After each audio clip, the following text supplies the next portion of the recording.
Anda patut mendapatkan yang terbaik. Mungkin Anda sering mendengarkan keluhan seperti kata-kata krisis moneter, krisis ekonomi, susah dapat uang, susah cari kerja, dunia memang keras, dan lain sebagainya. Atau mungkin ada semacam kritikan yang Anda terima pada masa lampau. Hal-hal seperti ini menciptakan mitos yang merugikan, yaitu munculnya kepercayaan bahwa Anda tidak berhak atas kesuksesan. Ini sering terjadi karena mereka yang hidup dari keluarga yang terbatas pengetahuannya, lingkungan yang marginal, kurang pendidikan. Jadi ada mitos yang dipercaya oleh lingkungan seperti bahwa orang miskin itu hidupnya penuh hikmah dan nilai luhur, sementara orang kaya penuh dengan dosa. Ada pula yang mengatakan banyak harta membuat beban di akhirat nanti. Juga kata-kata sudah takdir kita memang begini, atau kata-kata yang bernada menyalahkan pemerintah yang kurang mengurusi rakyatnya. Ini cukup aneh. Mengapa hal ini terjadi pada diri kita? Dipersalahkan ke orang lain. Seseorang yang memiliki kesadaran self-konsep kemakmuran yang tinggi menunjuk keluar hanya yang positif, kemudian menunjuk ke dalam lebih positif lagi. Misalnya, dalam kehidupan Anda dibesarkan dengan keadaan negatif dan hanya ingat hal yang negatif, tetapi ternyata Anda berhasil mengatasi masalah tersebut. Pikiran Anda harus tetap positif, dan yang lebih penting lagi, perasaan Anda pun harus tetap happy dan positif. Anda pasti sukses. Saran saya, Anda tetap harus menata template dasar-dasar nilai yang telah terbentuk dalam diri kita, seperti sindiran, kritikan, atau kesinisan yang pernah Anda alami. Hilangkan dengan menata di lapisan terbawah. Benar, Anda bisa menutup dengan citra dan pelajaran di awal, dan sebaiknya Anda melakukan secara terus-menerus agar tidak muncul ke permukaan hal-hal yang negatif tersebut. Jika Anda sempat menyimak catatan perjalanan kehidupan masa lalu saya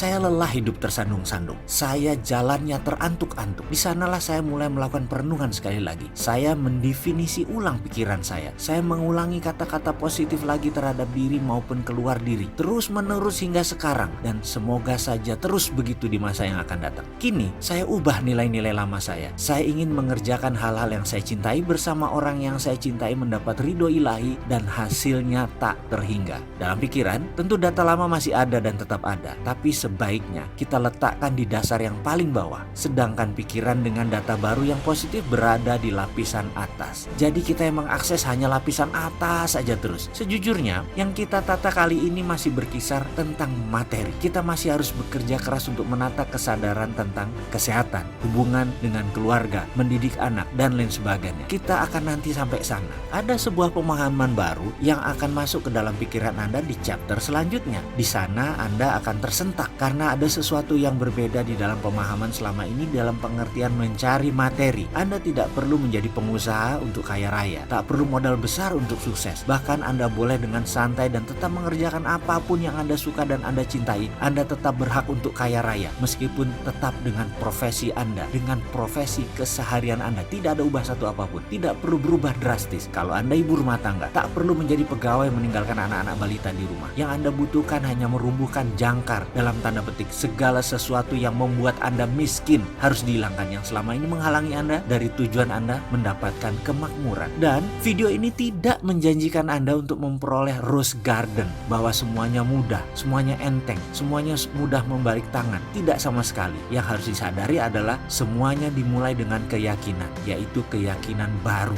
Jadi sekali lagi saya ulangi, siapa bilang mau kaya harus berbisnis? Siapa bilang sukses itu mudah, hanya perlu bekerja pintar tanpa modal, tanpa kerja keras? Kita akan luruskan semua itu. Saya jamin yang berbicara bahwa untuk sukses harus berbisnis, atau ada yang mengatakan sukses itu mudah tanpa kerja keras, tanpa modal, tanpa kerja pintar, adalah seorang pembelajar yang baik, tapi bukan pelaku yang menjalankan roda ekonomi. Yakinlah, yang berkata seperti itu pasti orang yang bertujuan baik. Namun bagi saya, niat baik tersebut sering misleading, membuat manusia lain jadi salah arah. Jadi pemahamannya harus diperdalam agar lebih benar, bukan hanya jargon. Saya tahu sekali niatnya memotivasi orang agar orang tidak patah semangat dengan kondisi saat ini. Saya juga paham sekali bahwa pemutar roda ekonomi saat ini banyak datang dari kalangan yang memiliki sedikit pendidikan sekolah dengan sedikit modal, bahkan ada yang tanpa modal. Cerita tentang orang-orang seperti ini menjadi semacam pendekatan mirroring agar satu rasa. Kemudian dibandingkanlah dengan kisah-kisah orang sukses di dunia yang juga tidak bermodal, tak berpendidikan. Tujuannya sama, yaitu agar memotivasi untuk bersemangat, dan itu tidak salah. Ini benar dan saya setuju sekali. Akan tetapi siapapun yang mengatakan hal tersebut sebaiknya menjelaskan lebih dalam lagi. Yang disebut begini, misalnya berbisnis properti tanpa modal, modal. Sebaiknya diterangkan lagi dengan benar, itu broker properti atau pebisnis properti. Nggak mungkin lah bisnis properti tanpa modal. Ini harus diluruskan. Kalau broker memang modalnya duitnya sedikit, karena memang tanah orang, aset orang, kita hanya menjual diri dan memasarkan. Fee yang didapat merupakan imbalan dari jasa kita. Lain halnya dengan pebisnis properti. Pebisnis properti belum mulai berjualan dan berbisnis sudah sibuk dengan biaya-biaya dan sudah keluar modal, mulai dari HO, undang-undang gangguan, AMDAL, IMB, dan lain sebagainya. Dan itu sudah keluar uang. Dari mana katanya pebisnis properti nggak pakai modal? Itu broker, sekali lagi. Lalu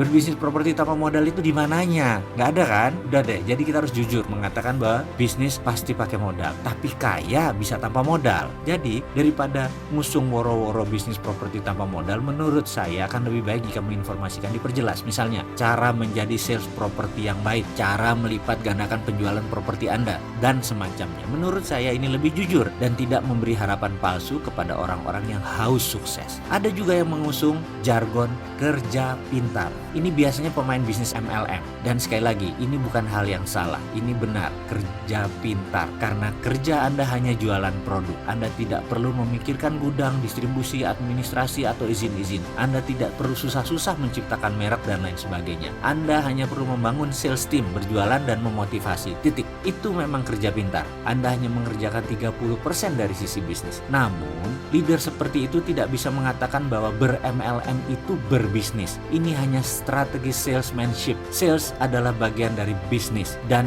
bukan berbisnis. Kalau Anda memiliki bisnis jaringan tersebut, barulah Anda menyebut diri Anda pebisnis. Ada juga yang mengatakan Bill Gates tidak menyelesaikan sekolahnya, atau Lim Swee Leong tidak sekolah. Pengusaha lain juga tidak sekolah formal, tapi pada kaya-kaya. Ini menimbulkan pemahaman yang keliru juga bahwa pendidikan itu tidak diperlukan untuk berbisnis. Enggak.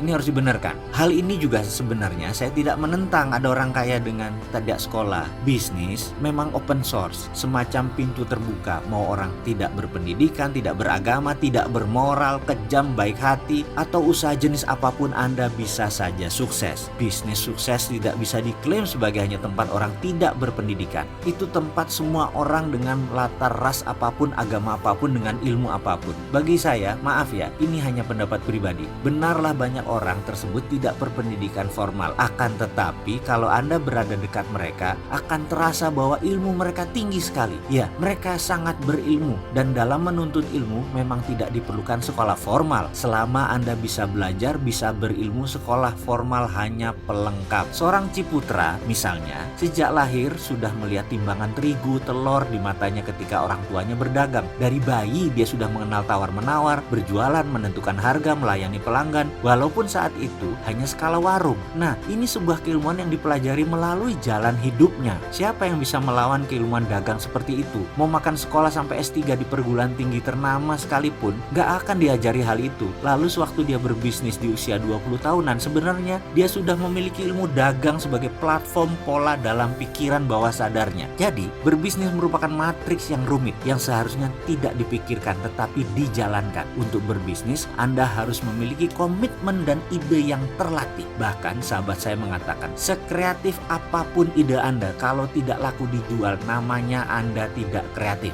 Kesimpulan, Anda harus dipercaya. Kalau kepercayaan orang terhadap Anda tinggi, apapun yang Anda berikan, bahkan meskipun menurut mereka ide Anda jelek atau produk Anda buruk, pasti tetap dibeli. Lalu, benarkah tidak perlu kerja keras? Saya meneliti dalam-dalam hal ini. Saya percaya semua orang kaya, orang sukses adalah pekerja keras. Namun, mereka bukan saja pekerja keras, tapi orang yang tahu memanfaatkan waktu. Mereka bekerja keras, iya, tapi begitu liburan, mereka benar-benar menikmati liburannya dan enjoy. Mereka pandai membagi waktu di antara kerja, di rumah, bersosialisasi. Kata-kata work hard, play hard bukan sekedar jargon. Mereka melakukan secara harafiah. Perilaku kerja yang pintar, membagi waktu, itulah sesungguh yang disebut kerja pintar. Mereka diinfokan hanya main golf atau selalu datang siang ke kantor. Sudah ada sistem yang mereka kerjakan karena sudah ada direktur yang mengerjakan. itu merupakan produk tahunan kerja keras mereka. Ibaratnya orang menanam mangga selama 4 tahun panen, terus menghasilkan selama 25 tahun. Kalau dilihat 10 tahun, ya kelihatannya seperti orang yang santai. Namun kalau Anda melihat 4 tahun pertama hidupnya, mungkin Anda akan berkata beda. Mungkin Anda memandangnya sebagai seorang workaholic atau penggila kerja. Satu hal lagi, apakah untuk kaya atau sukses harus berbisnis? Nah, untuk hal ini saya sedikit berlawanan dengan banyak orang. Saya percaya untuk kaya atau sukses, Anda tidak perlu berbisnis. Dengan kalimat lain, untuk kaya ada ribuan cara. Berbisnis atau berwirausaha hanyalah salah satunya saja. Mau Anda berlatar belakang office boy, pedagang kaki lima, pensiunan olahragawan, TNI, guru, tukang las, ibu rumah tangga, tukang parkir sekalipun, sukses atau kaya adalah masalah perilaku atau attitude. Kaya atau sukses adalah produk sampingan dari sebuah perilaku kaya. Menabung, contoh perilaku orang sukses. Berinvestasi adalah perilaku orang sukses. Dipercaya adalah perilaku orang sukses. Dan banyak lagi perilaku pribadi sukses ini bukan hak prerogatif pebisnis, itu hak prerogatif orang sukses. Anda menjadi good follower juga termasuk perilaku pribadi sukses. Anda seorang good listener juga termasuk pribadi sukses. Anda seorang pegawai atau seorang putus sekolah, Anda perlu memiliki kepribadian seperti itu untuk bisa sukses, yaitu good follower, good listener. Anda tidak perlu repot-repot membangun perusahaan blue chip. Anda bisa mempelajari dengan seksama di bursa, di equity crowdfunding, di Santara. Anda bisa lakukan itu. Lalu belilah dalam jangka panjang. Otomatis Anda sudah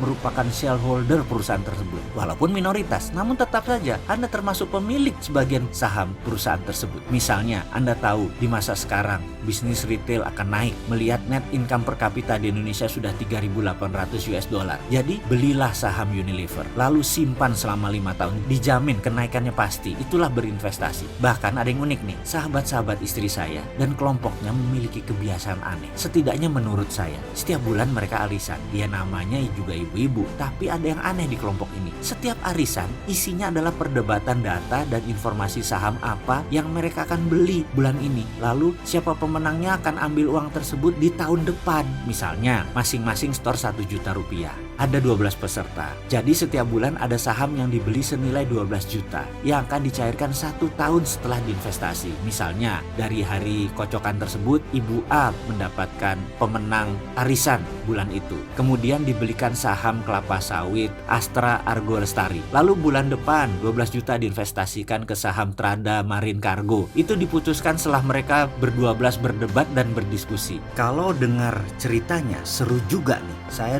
yang dulu merasa arisan itu hal yang berbau sosialite dan hanya perilaku sosial semata, jadi melihat arisan dari sisi menarik sekarang. Jadi ke depan sukses dan kaya sekali lagi bukan untuk mereka yang bekerja saja, alias siapa saja punya profesi apapun bisa sukses selama tahu dan berpikir sukses. Selamat melanjutkan video selanjutnya.